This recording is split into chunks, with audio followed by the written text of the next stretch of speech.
আল্লাহ রাব্বুল আলামিন শেষ রাত্রে প্রথম আকাশে আসেন। হাদিস শরীফে এসেছে প্রথম আকাশে আল্লাহ রাব্বুল আলামিন এসে দুনিয়ার মানুষকে ডাকেন, কে আছো গুনাহ করে জীবন বোঝাই করে ফেলেছো, নাফরমানি করেছো, গুনাহ করেছো, অথবা বিপদে পড়েছো, ঋণগ্রস্ত হয়ে পড়েছো, অসুবিধায় পড়েছো, মামলা মকদ্দমায় পড়েছো, আমার কাছে মাপ চাও, আমার কাছে সাহায্য চাও। এই সময় যে সমস্ত বান্দারা আরামের ঘুমকে হারাম করে আল্লাহর দরবারে কাঁদতে থাকে, তাহাজ্জুদের নামাজ আদায় করে যখন হাত তুলে কাঁদে, আল্লাহ পাক তখন এই দৃশ্য দেখে ফেরেশতাদের বলেন, ও আমার ফেরেশতারা, আমার ওই বান্দাগুলি কাঁদে কেন? সমস্ত মানুষ যখন ঘুমানো, এই বান্দাগুলি কাঁদে কেন বলো? ফেরেশতারা বলে, আল্লাহ তুমি তো ভালো করে জানো। ফেরেশতারা বলে, আল্লাহ পাক বলবেন, তবুও তোমাদের মুখ থেকে শুনতে চাই। ফেরেশতারা তখন বলবে, রব্বুল আলামিন তোমার বান্দা গুনাহ করেছে, জাহান্নামের ভয়তে তোমার কাছে কাঁদতেছে, তোমার ভয়তে কাঁদে, জাহান্নামের ভয়তে কাঁদে। আল্লাহ জিজ্ঞেস করেন, ফেরেশতারা, ওরা যে আমার ভয়তে কাঁদে, ওরা কি আমারে দেখছে নাকি? ফেরেশতারা বলেন, না খোদা তোমারে দেখে নাই। আল্লাহ পাক বলেন, ওরা আমার যে জাহান্নামের ভয়তে কাঁদে, ওই জাহান্নাম তারা দেখেছে নাকি? ফেরেশতারা বলে, না আল্লাহ, তোমার জাহান্নাম ওরা দেখে নাই, তোমার বেহেশত কিছুই দেখে নাই।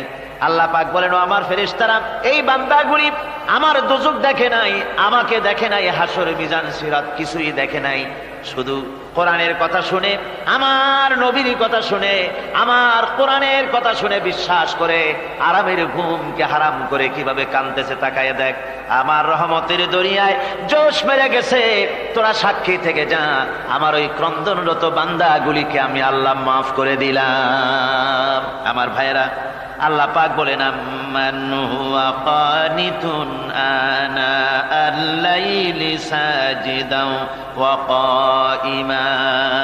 আল্লাহ রাব্বুল আলামিন বলেন, সিজদার ভিতরে আর দাঁড়ানোর ভিতরে আমার এই বান্দাগুলি আখিরাতে আমার সঙ্গে দেখা করা লাগবে এই ভয়তে, জাহান্নামের ভয়তে তারা কাঁদে, এভাবে কাঁদতে থাকে। আর আল্লাহ পাক ওই সময় তাদের গুনাহ মাফ করতে থাকেন। কোরআনে কারীমের ভিতরে আল্লাহ পাক বলেন, সারা রাত ঘুমাতে আল্লাহ নিষেধ করেছেন, সারা রাত যেন ঘুমায় না, পাইকারি ধরে ঘুমায় না, একটু জাগো। ওয়াজকুর ইসমা রাব্বিকা বুকরাতাও ওয়া আসীলা। সকাল এবং সন্ধ্যায় তোমার প্রভুর, তোমার রবের জিকির করো, স্মরণ করো। وَمِنَ اللَّيْلِ فَاسْجُدْ لَهُ وَسَبِّحْهُ لَيْلًا طَوِيلًا। তোমার রাতের বেলায় রাতের একটা অংশ সিজদায় অবনত হও, আর রাতের দীর্ঘ সময় ঘুমায় থেকো না, হয় একটা লম্বা সময় ঘুমাও, কিন্তু একটা অংশ রাখো যে সময় তুমি আমার দরবারে সিজদায় পড়ে যাবে, কাঁদবে। আমার বন্ধুগণ, রাতটা ওয়াজআলনাল লাইলা সুবাতা, আল্লাহ রাব্বুল আলামিন ওয়াজআলনা সুবাতা ওয়াজআলনান নাওমা সুবাতা ওয়াজআলনাল লাইলা লিবাসা, ঘুমকে বানাইছেন আল্লাহ শান্তির বাহন, আর রাতকে করেছেন আচ্ছাদন। রাতকে কি করেছেন? আচ্ছাদন। রাতকে একটা পর্দা লাগিয়ে দিয়েছেন, রাতের পর্দা। যেহেতু প্রেম ভালোবাসা ঢোল পিটায় করা যায় না। ঢোল পিটায় প্রেম করা যায়? যায় না। মানুষকে দেখায় দেখায় প্রেম ভালোবাসা করা যায় না। এটা হলো দুনিয়ার রীতিনীতি। দুনিয়ায় যেটা মানুষেরা করে, আসল সবচাইতে বড় ভালোবাসার পাত্র হলেন আল্লাহ, মাশুক হলেন আল্লাহ, আশেক হলো মানুষ। আশেক এবং মাশুকের ভিতরে প্রেম বিনিময় হবে, ভালোবাসার আদান প্রদান হবে, কথোপকথন হবে। এজন্য দিনের কোলাহল পূর্ণ অবস্থায় তা হয় না বলে রব্বুল আলামিন বলেন, আমি তোমাদের জন্য রাতকে একটা আচ্ছাদন, একটা পর্দা বানাই দিয়েছি। এই রাতের পর্দার ভিতরে থেকে আমারে ডাকো, আমাকে, আমার কাছে তুমি আমাকে ডাকো, একটা লম্বা সময় নিয়ে আমাকে বলতে থাকো, আমাকে ডাকতে থাকো। আল্লাহ পাক তার নবীকেও বলেছেন, ইয়া আইয়ুহাল মুযাম্মিলু কুমিল লাইলা ইল্লা কালিলা। হে চাদর আচ্ছাদিত ব্যক্তি, রাত্রিকালে সালাতে দণ্ডায়মান থাকো, কিন্তু কম, সারা রাত জাগার দরকার নেই। একটা অংশ জাগো, যখন তুমি আমার জন্য কাঁদবে, আমার জন্য সিজদায় পড়ে থাকবে। সাহাবায়ে কেরামদের সঙ্গে রোমকদের লড়াই হতেছে, রোমক সৈন্যরা যুদ্ধে জিততে পারতেছে না কিছুতেই। এরপরে তারা গোয়েন্দা বিভাগের লোক পাঠায় দিল, এদের সঙ্গে জিততে পারি না কেন, একটু খুঁজে দেখে আসো রাত্রে এরা করেটা কি।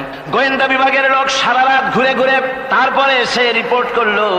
এরপরে এসে তাদের প্রধানের কাছে রিপোর্ট করলো, আমরা যার কাছে গিয়েছিলাম দেখে এলাম, হুম বিল্লাইলি রাহবানুন ওয়া বিন্নাহারি ফুরসানুন। আমরা দেখে এলাম যাদেরকে দিনের বেলায় প্রচন্ড শক্তিশালী বীর যোদ্ধা রূপে যাকে যুদ্ধ করতে দেখেছি ময়দানে, রাতের বেলায় দেখলাম গিয়া একেবারে নিতান্ত ফকিরের মতো কেউ তো সেজদায় পড়ে কাঁদতেছে, কেউ আবার তেলাওয়াত করতেছে, চোখ দিয়া পানি পড়তেছে, আবার কেউ নামাজ পড়তেছে, আবার কেউ হাত তুলে রেখেছে তাদের প্রভুর দরবারে, চোখের পানিতে তাদের চোখ বুক ভেসে যেতেছে। সারাটা রাত তেলাওয়াত আর সেজদা আর নামাজের মধ্যে তারা এভাবে কাটিয়ে দিয়েছে। সেনাপতি এই রিপোর্ট শোনার পরে বললেন, ও গোয়েন্দা বিভাগের লোকেরা, আমার রোমক সৈন্যরা শোনো, যে জাতির নৈতিক মান এত উচ্চে, ওই জাতির সঙ্গে যুদ্ধ করা মানে আমাদের আত্মহত্যা করার শামিল। এদের সাথে কিছুতেই আমাদের পক্ষে পারা সম্ভব না। হ্যাঁ, এদের সাথে পারা যাবে যদি এই সম্পর্ক নষ্ট করে দেওয়া যায়। আল্লাহর সাথে তাদের এই গভীর সম্পর্ক যেটা আছে, এই সম্পর্ক নষ্ট করে দিতে হবে, তাহলেই কেবলমাত্র সম্ভব হবে। এদের নৈতিক চরিত্র ধ্বংস করার জন্য প্রচেষ্টা চালাও, তাহলে হয়তো আমরা কামিয়াব হতে পারবো। আমার বন্ধুগণ, এই জন্য গভীর রাত্রে যারা ইমানদার ব্যক্তি, তাদের জন্য গভীর রাত্রে জাগার একটা ব্যবস্থা আল্লাহ পাক বলেছেন। ইমানদার ব্যক্তিদের জন্য এটা হলো 2 নম্বরের বৈশিষ্ট্য। ওয়াল্লাযীনা ইয়াকুলুনা রাব্বানা সরিফ আন্না আযাবা জাহান্নাম ইন্না আযাবাহা কানা গরামা। রহমানের বান্দার, খাঁটি বান্দার 3 নম্বরের বৈশিষ্ট্য হচ্ছে এই, তারা আল্লাহ রব্বুল আলামিনের দরবারে হাত তুলে ফরিয়াদ জানায়, আল্লাহর কাছে মোনাজাত করে, আল্লাহ রব্বুল আলামিনকে বলে, আয় আল্লাহ, হে আমার প্রভু, আয় আমার রব, জাহান্নামের আগুন থেকে দয়া করে আমারে বাঁচাও। জোরে বলেন আমিন, জোরে বলেন আমিন। জাহান্নামের বর্ণনা আমরা এই মাহফিলে করেছি, করি নাই? মনে আছে? দারুণ কঠিন জায়গা, অত্যন্ত কঠিন জায়গা, মারাত্মক জায়গা জাহান্নাম। ওই জাহান্নামের জন্য আল্লাহর কাছে কাঁদতে হবে, মাপ চাইতে হবে জাহান্নাম থেকে।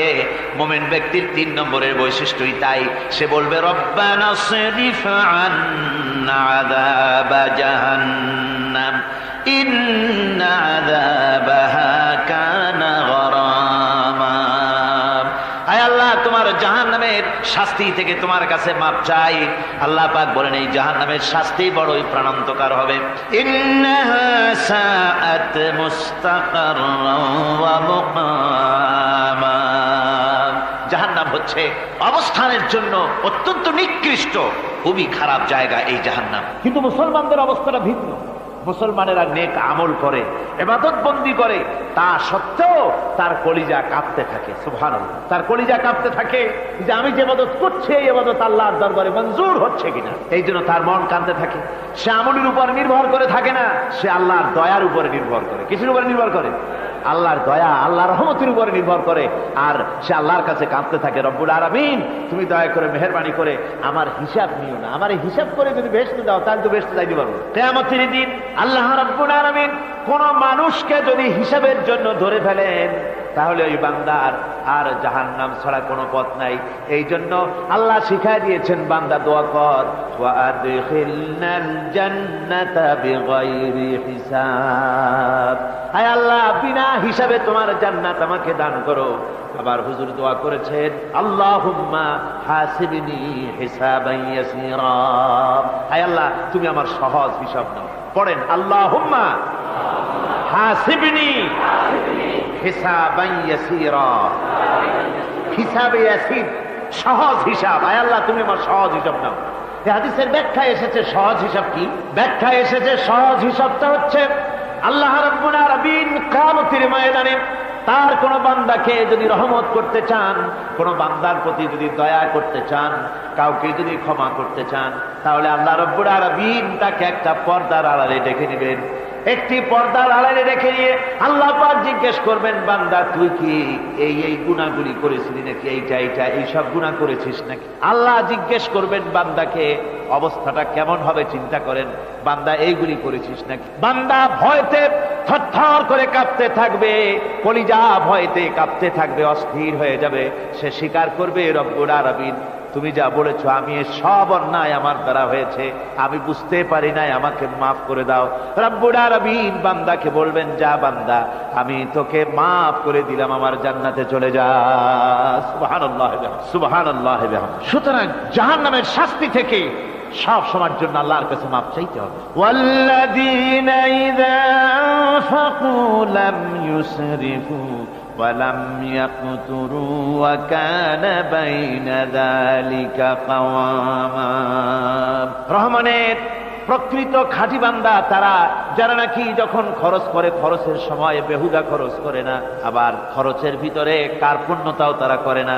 ওয়া কানা বাইনা যালিকা কাওয়ামা, এই দুইয়ের মাঝে তারা ভারসাম্য রক্ষা করে, মধ্যমনীতি অবলম্বন করে চলে। তার মানে হলো পয়সা আছে বলি এই পয়সা দিয়ে তারা মদ খায় না, জুয়া খেলে না, মিনা বাজার ইত্যাদি শয়তানি বদমাশি সিনেমা হল ইত্যাদি বানায়া পাপের বোঝা বাড়ায় না। তারা অতিরিক্ত কোনো খরচ করেন, আবার অর্থ পূজারী ব্যক্তির মতো কার্পণ্যতাও তারা করেন। দুইয়ের মাঝে তারা ভারসাম্য রক্ষা করে। এক শ্রেণীর লোক আছে মাল শুধু জমায়, খরচ টরচ করে না। কোরআন শরীফে বলা হয়েছে আল্লাযী জামা মালান ওয়া আদ্দাদা, মাল জমা করে আর গুনতে থাকে, মাঝে মধ্যে আবার টেলিফোন করে, হ্যালো সোনালী ব্যাংকের ম্যানেজার সাহেব নাকি? বলে হ্যাঁ, দেখুন তো আমার আমলনামাটায় কত আছে। এখন হিসাব টিসাব করে আর তাড়াতাড়ি, এখন তো আর আমলনামা দেখতে সময় লাগে না, তাড়াতাড়ি দেখা যায়। আগে যেমন ব্যাংকে গিয়ে যদি জানতে কেউ চাইতো যে আমার ডেবিট কত, ক্রেডিট কত, ব্যালেন্স কত ইত্যাদি জানতে চাইলে তাকে একেবারে সেই লেজার খোলা লাগে, বিরাট বিরাট বই, বড় বড় কিতাব যা গরুর গাড়ি দিয়ে টানা লাগে, এত বিশাল বিশাল বই ছিল। এখন সেগুলি সংক্ষিপ্ত হয়ে একেবারে কম্পিউটারের মধ্যে ঢুকানো হয়েছে। কম্পিউটারের ভেতরে রয়েছে একটা ছোট্ট যন্ত্র যার নাম হলো মাইক্রোচিপস, একেবারে এতটুকু ছোট্ট মাইক্রোচিপ। এই মাইক্রোচিপসের ভেতরে হাজার হাজার ক্লায়েন্টসদের ডেবিট ক্রেডিট, তাদের ট্রানজেকশন, তাদের ব্যালেন্স সব কিছু রয়ে গেছে।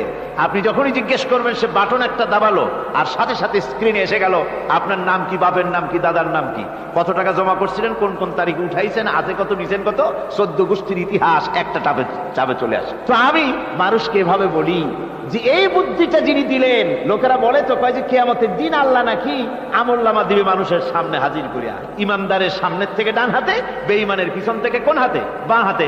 এখন ওই আমলনামা সারা জীবনে যত কথা বলছি, যত কাজ করছি সব তাতে লেখা থাকবে। তাহলে সেটা তো বিশাল একটা বই হবে, তো আমরা হাতে করে ধরবই বা কেমনে, আর ওটা হবেই বা কেমনে, আর ওটা পড়বই বা কেমনে। এখন তো বুঝতে সহজ হয়েছে কেমনে পড়বেন। মানুষের মাথায় যদি এই বুদ্ধি আসে, একটা ছোট্ট মাইক্রোচিপসের ভেতরে যদি হাজার হাজার ক্লায়েন্টসদের কোটি কোটি শত শত সহস্র কোটি একটা মাইক্রোচিপসের ভিতরে ঢুকানো যায়, তাহলে এই বুদ্ধি যিনি দিলেন তিনি বুঝি এর চাইতেও ছোট্ট বইয়ের মধ্যে আপনার আমলনামা উঠিয়ে দিতে পারবেন না নাকি? যারা বলেন পারবে কিনা? নিশ্চয়ই পারবেন, হাজার বার পারবেন বন্ধুগণ।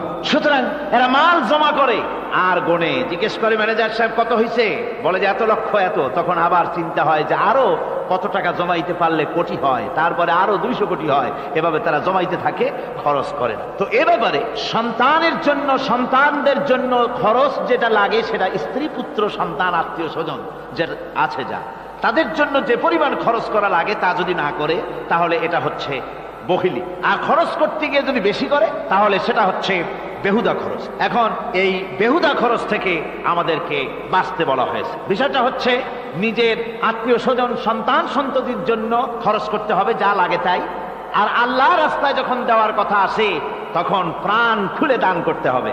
দেখেন লোকেরা যখন আল্লাহ রাস্তায় দান করতে বলা হয় পকেটের মধ্যে হাত দিয়ে তারপর আঙ্গুল অনেক সময় কষাকষি করে। একজনে জিজ্ঞেস করলাম, মিয়া পয়সা দিবাতে এত পকেটে হাত রাখিয়া বাইরে করো না মোটে? কয় যে ঘষে দেখতেছি, শিখি না 10 পাই। তাহলে এইভাবে আল্লাহর রাস্তায় দেওয়ার সময় এই যে কার্পণ্যতা, এই কার্পণ্যতা মানুষকে তাকে শেষ করে দেয়, তার ঈমানকে নষ্ট করে দেয়। আর পয়সা আছে বলে বেশি খরচ করতে হবে, যেমন বিবাহে লোকেরা খরচ করে আমাদের দেশে, কোরবানি করতে গিয়ে খরচ করে। হ্যাঁ, কোরবানি করবেন আপনি, ভালো একটা কোরবানি করবেন, আপনার পয়সা যেমন আছেন তেমন, কিন্তু 50,000 টাকা দাম দিয়ে একটা গরু কিনা সেই গরুর গলায় মালা দিয়া এরপরে সারা শহরে প্রদর্শনী করতে হবে, এর কোনো যুক্তি নাই। আছে কোনো যুক্তি? যদি তা হয় তাহলে ওই গরু যিনি কেনেন তারও গলায় মালাই দিয়া দুজনে একসাথেই ঘুরানো দরকার, বুঝলেন? আমার বন্ধুগণ, আপনি কোরবানি করবেন, কোরবানি আপনার 10,000 টাকায় হয়ে যেতে পারে, 15,000 টাকায় হয়ে যেতে পারে, বাকি টাকাগুলি আল্লাহর রাস্তায় খয়রাত করে দেন। কত গরিব আত্মীয় আছে তাদের দিয়ে দেন। 50,000 টাকা দিয়ে বিরাট বাজারের সেরা গরু খরিদ করে কোরবানি দিচ্ছেন। অর্থটা কি? মানুষকে দেখাচ্ছেন আল্লাহর দরবারের গোশত যাবে না, চামড়া যাবে না, রক্ত যাবে না, যাবে আপনার নিয়ত। কি যাবে? নিয়ত। সুতরাং আল্লাহ রাস্তায় যখন খরচ করবেন, সেই খরচ করার ব্যাপারে তখনও নিয়তটা দেখতে হবে। হালাল পথে খরচ করতে গেলেও নিয়তটা দেখতে হবে, এবং তখনও বেহুদা খরচ করা যাবে না। বিবাহে যেভাবে খরচ আজকাল করে মানুষেরা, হুজুর সাল্লাল্লাহু আলাইহি ওয়াসাল্লাম বলেছেন যে বিবাহে যত খরচ কম সেই বিবাহ তত বরকতপূর্ণ। আর আমরা মনে করি বিবাহে যত বেশি খরচ বাড়ানো যায় ততই এটা বেশি শানদার হবে। উল্টা চিন্তা করি। আল্লাহ রাব্বুল আলামিন এরপরে বলছেন والذين لا يدعون مع الله إلها آخر ولا يقتلون النفس التي حرم الله إلا بالحق ولا يزنون ومن يفعل ذلك يلقى أثاما। আর রহমানের খাঁটি বান্দা যারা, তাদের পঞ্চম নম্বরের বৈশিষ্ট্য হচ্ছে যে তারা আল্লাহর সাথে, আল্লাহকে বাদ দিয়ে অন্য কাউকে ইলাহ বলে, মাবুদ বলে ডাকে না। এই ব্যাপারেও ব্যাখ্যা আমরা এই মাহফিলে দিয়েছি, মনে আছেন আপনাদের? আল্লাহ ছাড়া অন্য কাউকে ইলাহ বলে ডাকা যাবে না। ওয়ালা ইয়াকতুলুনা আন-নাফসাল্লাতী হারামাল্লাহু ইল্লা বিল হক। আর আল্লাহ যে সমস্ত প্রাণকে, আর ওই লোকেরা যারা নাকি আল্লাহ ছাড়া, ইমাম রহমানের বান্দা যারা, তারা একদিকে তো আল্লাহ ছাড়া অন্য কাউকে ডাকে না, মাবুদ বলে স্বীকার করে না, অন্যদিকে আল্লাহর হারাম করা প্রাণগুলিকে তারা ধ্বংস করে না। অর্থাৎ আল্লাহ যাদেরকে হত্যা করতে নিষেধ করেছেন, প্রাণীদেরকে হত্যা করতে, মানুষ হত্যা করতে নিষেধ করেছেন, আল্লাহর নিষেধ, আল্লাহ যেগুলি জায়েজ করেছেন সেগুলি বাদ দিয়ে হত্যা করা, এগুলি তারা করে না। ওয়ালা ইয়াজনুন, আর তারা জেনা ব্যভিচারেও লিপ্ত হয় না। এটা হচ্ছে যে এই সমস্ত লোকগুলি তারা গুনাহ থেকে মুক্ত থাকতে চেষ্টা করে। তারা আল্লাহ ছাড়া আর কাউকে রব বলে ডাকে না, ইলাহ বলে ডাকে না, মাবুদ বলে ডাকে না। হযরত ইবনে মাসউদ রাদিয়াল্লাহু তাআলা আনহু বলেছেন, তিনি রাসূল পাক সাল্লাল্লাহু আলাইহি ওয়াসাল্লামের কাছে জিজ্ঞেস করেছিলেন, হে রাসূল, সবচাইতে বড় গুনাহ কি? হুজুর বলেছেন সবচাইতে বড় গুনাহ তিনটা। সবচেয়ে বড় গুনাহটা কয়টা? রাসূল পাক সাল্লাল্লাহু আলাইহি ওয়াসাল্লাম বলেছেন সবচাইতে বড় গুনাহ হচ্ছে তিনটি।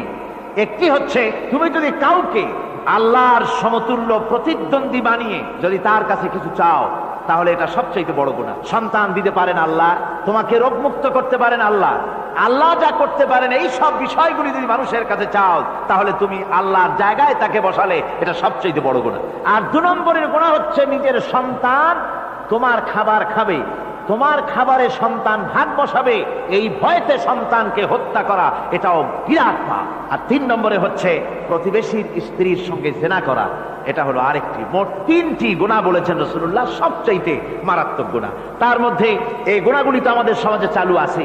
একদিকে সমাজের ভেতরে রয়েছে আল্লাহ ছাড়া মানুষের কাছে, মাজারের কাছে গিয়া, কবরের কাছে গিয়া, কবরওয়ালার কাছে চাওয়ার এই রেওয়াজ চালু আছে। এই রেওয়াজ কি চট্টগ্রামে কমেছে না বেড়েছে? কমেছে। জোরে কোন আলহামদুলিল্লাহ। কমে গিয়েছে, আগের তুলনায় বহুত কমেছে।